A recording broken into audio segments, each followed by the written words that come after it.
Assalamualaikum warahmatullahi wabarakatuh, Ibu.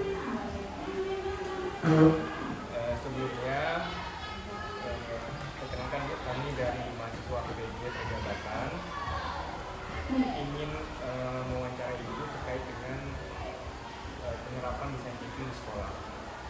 Jadi, desain thinking ini, Bu, merupakan suatu strategi yang dimiliki oleh seorang guru untuk membuat suatu media, misalnya seperti media prototype atau media pembelajaran lainnya, bisa PPT ataupun lain sebagainya, sehingga nanti guru dapat mengembangkan empatinya, kemudian merumuskan tujuan, ide, serta membuat prototype berupa media, sehingga nantinya ada evaluasi. Sebelum masuk ke pertanyaannya, Bu, kami ingin menanyakan terlebih dahulu. Kami mohon maaf untuk mengganggu waktu Ibu kegiatannya hari ini. Mungkin aktivitas Ibu banyak, kami meminta izin untuk melakukan waktu. Tentunya Ibu, untuk hari ini kegiatannya apa saja? Kalau di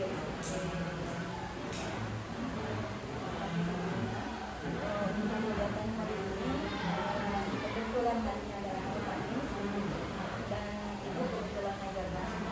Ini adalah proyek belajar bahasa yang dimana untuk eksplorasi anak-anak yang lebih kreatif, makanya dengan desain thinking. Mungkin dengan pembelajaran desain thinking nanti itu bisa diterapkan khususnya di TK. Terus juga di 38 ini ada terbagi 3 bagiannya.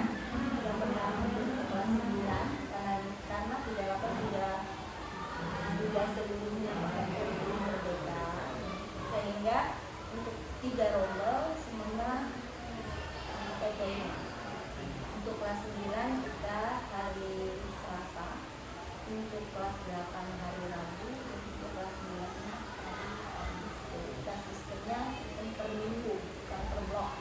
Kalau per blok berarti kita 1 minggu khusus P5. Kita nggak pakai sistem itu, tapi kita masih pakai sistem per minggu, ada kali minggu, tapi sebanyak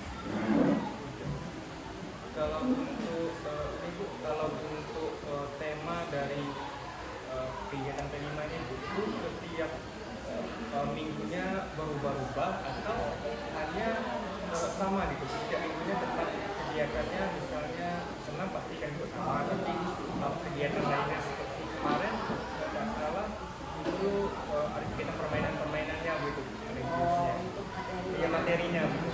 Dijelaskan pertama, P5 kita tahun 2024-2025, karena kita semuanya pakai kurikulum merdeka, di mana terakhir kurikulum merdeka itu kan ada 7 tema yang harus diselesaikan dalam jangka waktu 3 tahun.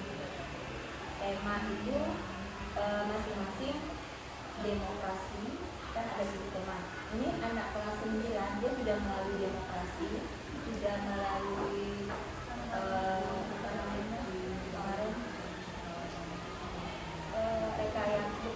Ini yang kami ambil, yang sisa 2 untuk kelas 9 itu adalah rekayasa teknologi sama bangun jiwa dan raga. Untuk yang kelas 7 karena dia baru masuk, jadi dia 3 tema. Jadi diharapkan 3 tema di kelas 7, 2 tema di kelas 8, dan 2 tema lagi di kelas 9. Jadi 3 tahun selesai 7 tema. Makanya dibagi-bagi. Nah, kebetulan semester ini sisa di kelas 9 itu adalah bangun jiwa dan raga sama teknologi rekayasa. Itu maka kelas 7 dan kelas 8 ikut untuk kelas 9, kecuali kelas 7 yang nambah 1 karena dia harus melalui demokrasi di kelas 9.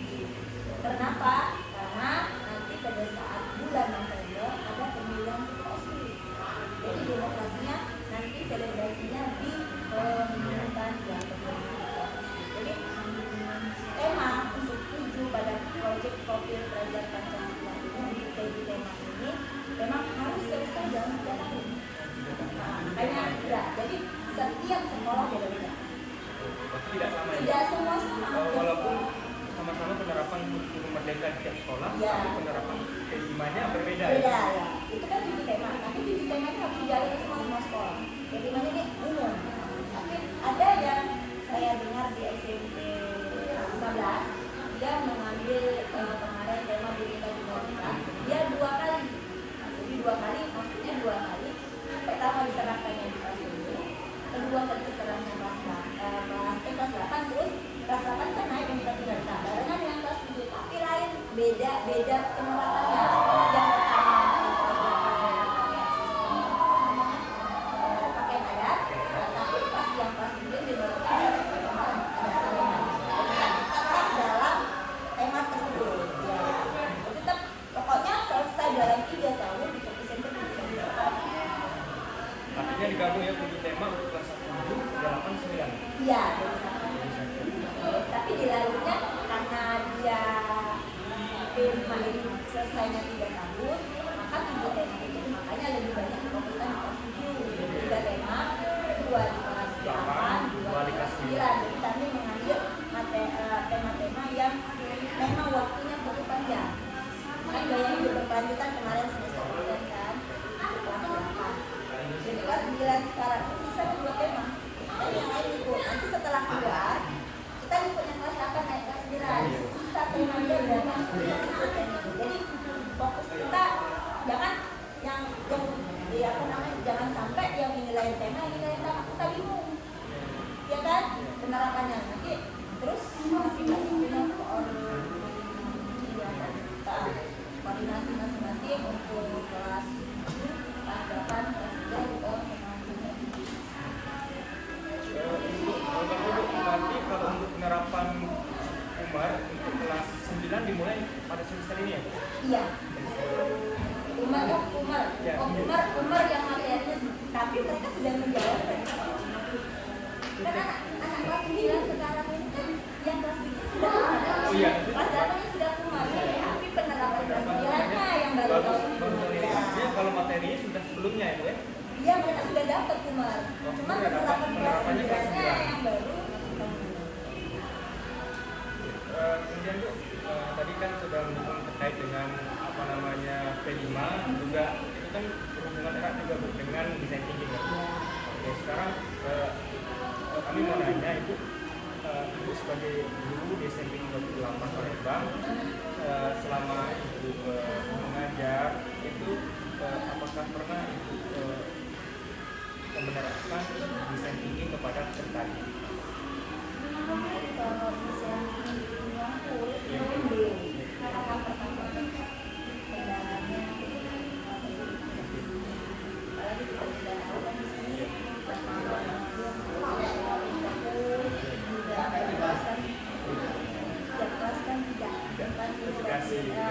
jadi insya Allah mungkin depannya nanti semakin depan kita bisa lebih bagus lah yang sekarang aja sudah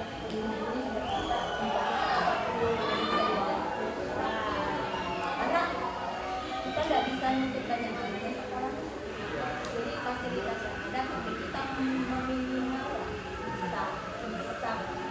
kita bisa sendiri gitu loh, kita yang sendiri karena kalau tidak begitu kata harapan kan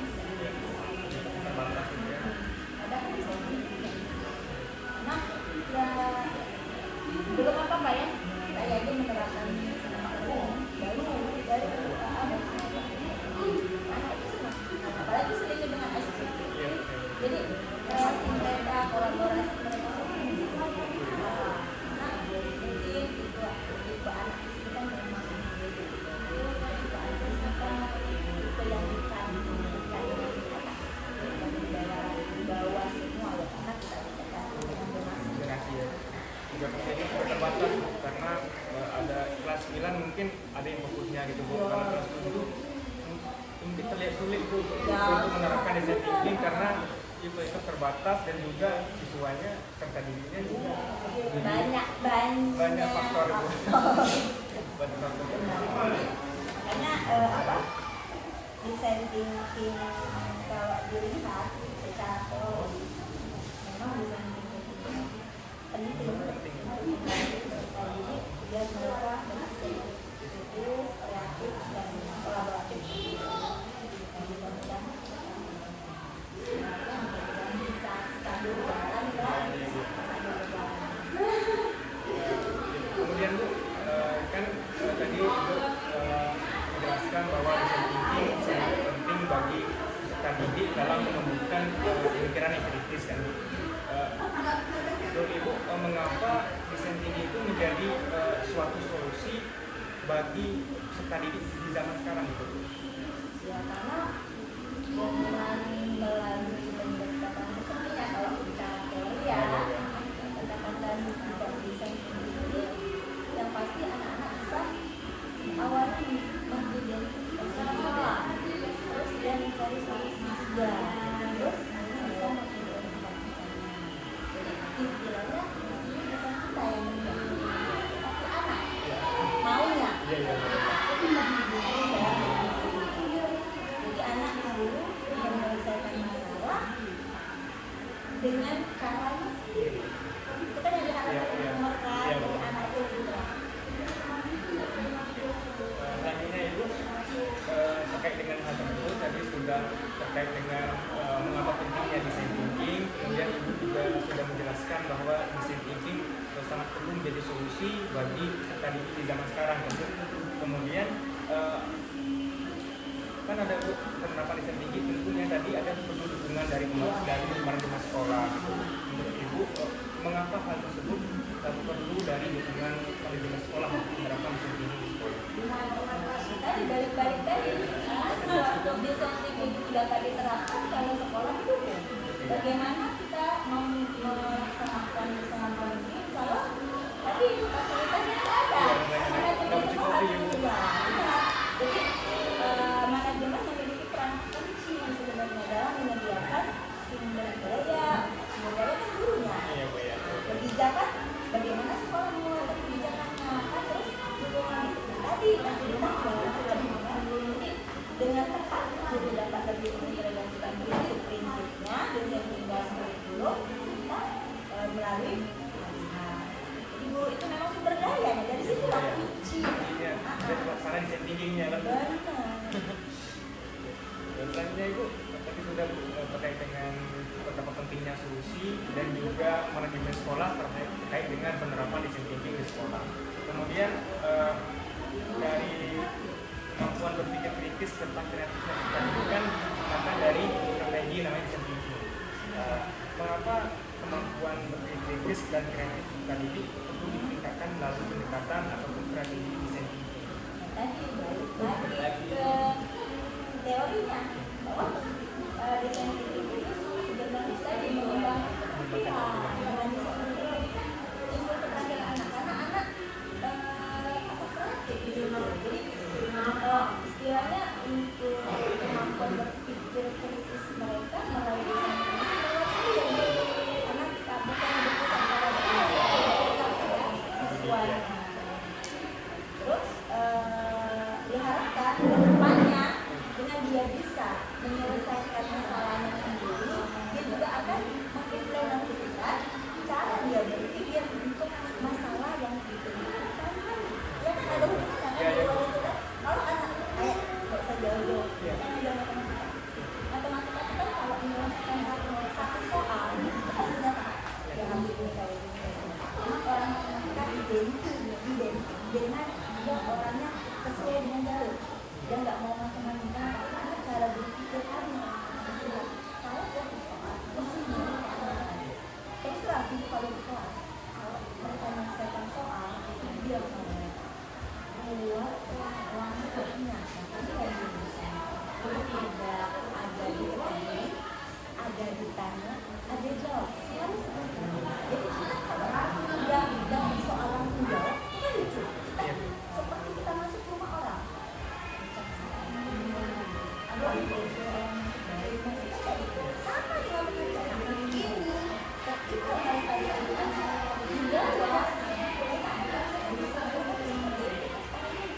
rata-rata orang itu disiplin kenapa? Karena dia kan bisa sebanyak yang kita konsumsi itu tidak hitungnya jadi efeknya banyak loh sebenarnya bukan ilmunya yang dibawa keluar tapi efek dari belajarnya yang dibawa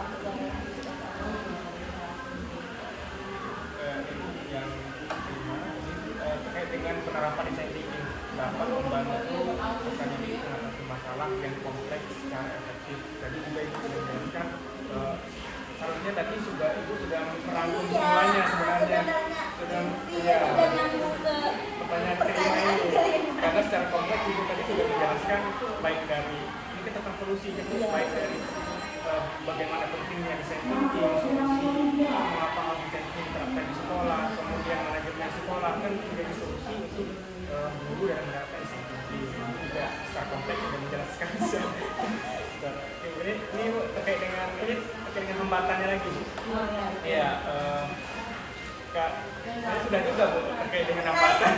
Sebenarnya kalau kita cerita satu, sebenarnya kaitannya satu-satu. Ya, mencakup semua kan. Dan ini yang ini efeknya bagus, dan macam nggak bisa kita otak. Iya, nggak bisa ya. Udah nyampe. Sebenarnya cuma satu kalau pilih yang dari sini ya, kesulitannya. Makanya sumber daya manusianya. Balik lagi ke ya. Makanya sekarang yang bikin sekarang diharapkan ke depan ya yang baru-baru diharapkan mereka lebih paham teknologi dibandingkan kami yang kelahiran dulu ini kan ya gaptek tapi nggak terlalu gaptek kalau mau belajar sih sebenarnya. Cuman diharapkan mereka lebih memahami dengan IT. Cuma yang dibantu kalau dilihat dari nggak usah jauh tadi dari pertama mereka cuma tahu terus mereka masuk kayak desain itu cuma tapi sebatas begitu masuk kelas banyak contoh kita apalagi kalau buat warna dengan kompleksitas masalah Bu aku izin sih Bu ada warna malu terus kita lakukan siswa apalagi anak-anak yang jauh tahu sendiri yang di bawah itu kan mereka nggak peduli sama guru kan nanti semua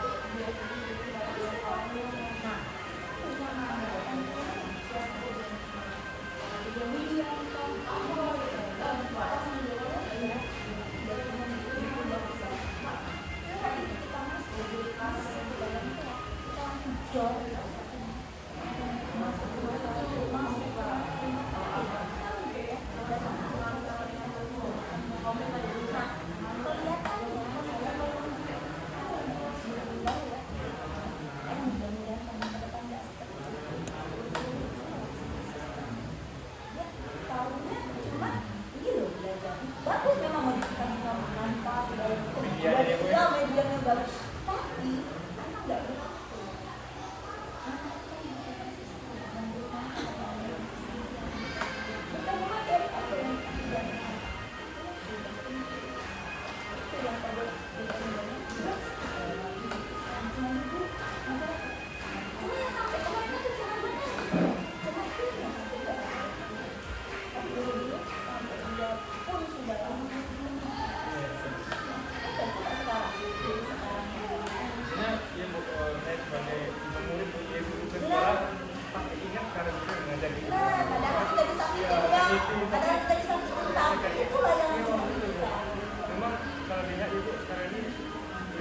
zaman sekarang kalau diterapkan jadi memantau orang kok tunggu ya kalau mungkin kalau di pas masa-masa yang dulu itu memang kalau rasa segan siswa pada guru memang nggak ada ya nggak ada sama sekali jadi dia nggak ada dia butuh sama guru yang ngajar dia aja dia nggak butuh sama guru yang nggak ngajar dia jadi saking jalan pun dia mereka nggak disalahin itu yang kita mau yang karakter yang habis terpilih seperti karakter makanya diharapkan dengan siswa yang sudah seperti itu gurunya juga seperti itu apalagi kurikulum dengan karakter ada guru ada penilaian ternyata bagus nah jadi siapa yang salah sebenarnya mau nanya juga terkait dengan kesulitan mengembangkan media, tapi secara tidak langsung Ibu sudah menjawab bagaimana kesulitan dalam menghadapi tentang terkait dengan media ajar, sudah menjelaskan. Kemudian Bu, terkait dengan media ajar kan di dalamnya kan ada PPT kan Bu, PPT bisa dalam video pembelajaran juga mungkin ada gambar juga Bu gitu.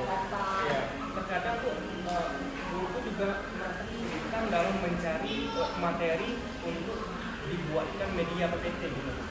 Itu mengapa kemudian sehingga nanti diterapkan di sekolah dan di paket-paket itu diterapkan di peserta didik kesulitan dalam menyerap atau memahami materi yang diajarkan oleh gurunya. Nah, jadi mengapa kadang tadi itu sering mengalami kesulitan dalam memahami materi yang disampaikan untuk sekarang ini? Enggak, artinya pakai lewat media. Media. Itu tadi balik dari tadi. Sekarang kan sudah ada rombongan Gen Z. Kan kalau yang namanya pakai media itu kan yang menarik. Ya. Jadinya anak-anak itu senang. Jadi kita buat mereka senang, buat mereka full kayak apa gitu kan kita. Buat mereka senang, buat mereka gembira dulu baru kita masuk ke materi. Kalau kesulitan siswanya dalam media itu tadi karena tadi yang pasti di rombongan kami yang tersebut karena kami kurang bisa menggunakan teknologi karena jaraknya terlalu jauh. Tahun 70 dengan tahun 90 jauh harusnya jadi anak kami. Kenyataannya jadi sama kan jadinya kayak gitu. Jadi ya mungkin karena tadi kami yang sebagai guru mungkin kurang belajar dalam memahami teknologi. Jadi membuat media itu bukan yang menarik, memang yang bikin menarik. Tapi kadang-kadang berpikir juga kalau media kayak kemarin itu coba media anaknya tuh bosen kayak gitu, bosen kayak mungkin karena tidak biasa ya jadi tidak biasa. Kami kembali lagi dengan metode, tapi metode ceramahnya dengan yang aktif ya, dengan maksudnya dipacu semua. Tidak aku kan ini bisa enak ya, jadi akhirnya ibu pikir sosok kayak gitu Pak anak udah biasa tapi ibu seringnya dengan itu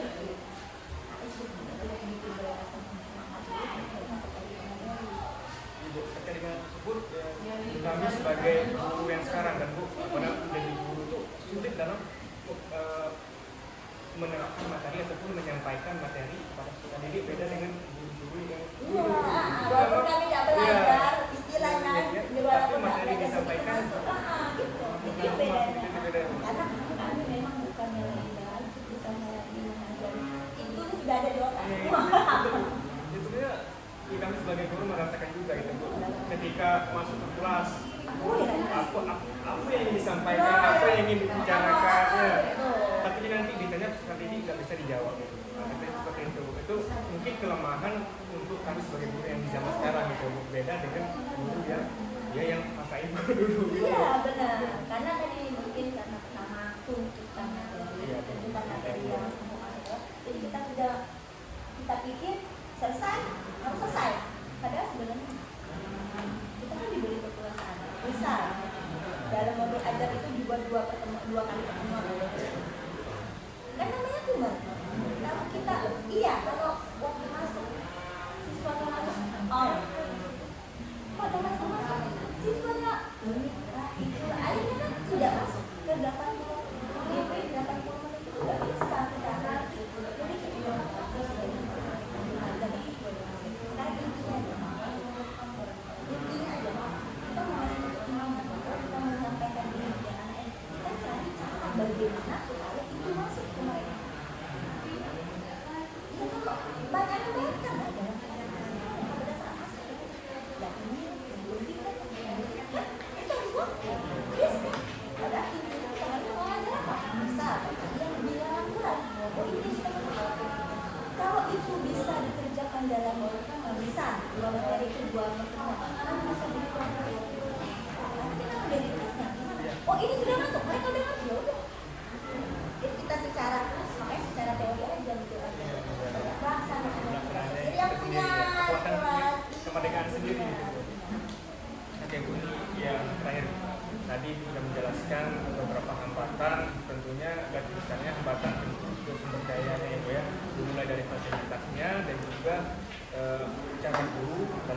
mengajarkan materi kepada peserta didik.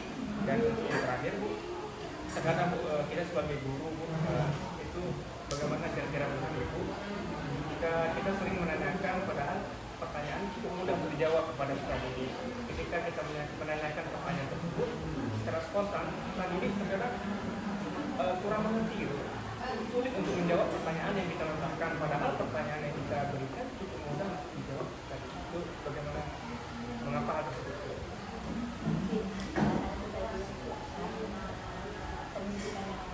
Jadi selalu anak tuh harus benar. Dia jawab oh kita tidak benar dulu yang lama ya. Kita tidak benar itu salah. Jadi menurut sebenarnya itu cuma takut dan akhirnya takut itu membuat pertanyaan dirinya sendiri. Jadi ada yang bisa jawab itu benar, ada yang jawab itu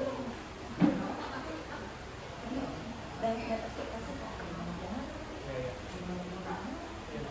makanya pelan-pelan kalau saya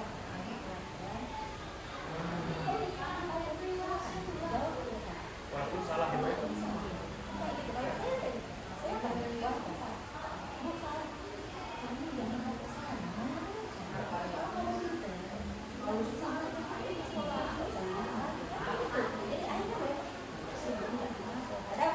Anak-anak itu sudah tahu ibu dari ini itu paling takut mereka. Ada mereka dapat kan yang kelas di kelas ini dari itu kamu kalau udah udah tidak oh berarti mereka kan dari dulu dapatnya itu ada tuh mungkin anak yang kenal anak itu pasti ada sesuatu nanya tapi dijadikan definisi oh bukan itu karena mau pindah itu jadi itu sekarang maka saya jangan takut nah ayo oke lah udah kan selesai kalau salah sudah salah dan bapak nanya juga salah sabar saja.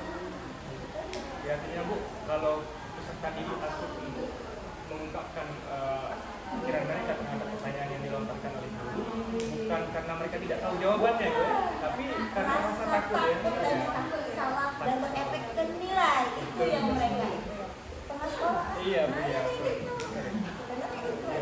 Jadi akhirnya kepercayaan PD-nya hilang gitu ya.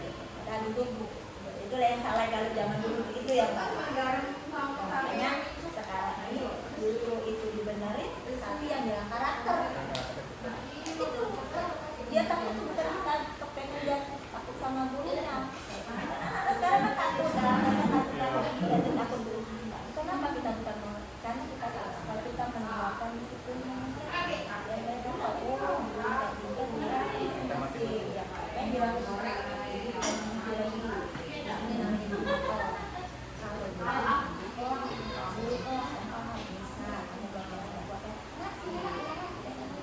kalau SD, kalau di SMP nggak bisa kayak gitu. Gurunya beda-beda. Hari ini kamu ulangan, besok kamu datang lagi nggak ulangan, guru juga nggak tahu.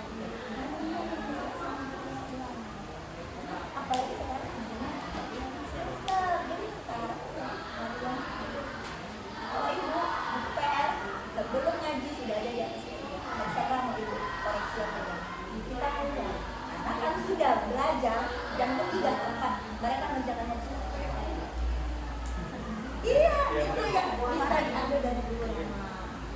Disiplinnya juga kan Bu? Enggak, makanya ini benar salah. Kedisiplin kan? Nah, yang penting kebiasaan diri. Nah, itu apa? Ada efek itu mereka. Itu yang sekarang dari dulu itu kadang-kadang ada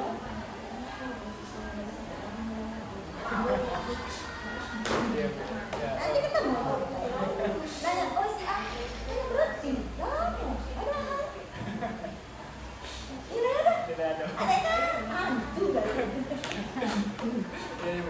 Jadi Bu, tadi kami sudah menanyakan pertanyaan terkait dengan bagaimana solusi dari penerapan disiplin di sekolah, mengapa itu sangat penting, mengapa perlu dukungan dari sekolah dan juga fasilitas yang memadai. Kemudian terkait dengan hambatan, Ibu juga secara tidak langsung sudah menjelaskan keseluruhan yang dari pertanyaan tadi kan Bu, sudah bagaimana peserta didik ditanyakan secara spontan, walaupun pertanyaan yang mudah nggak bisa dijawab karena ketakutan, takut salah ataupun sebagainya.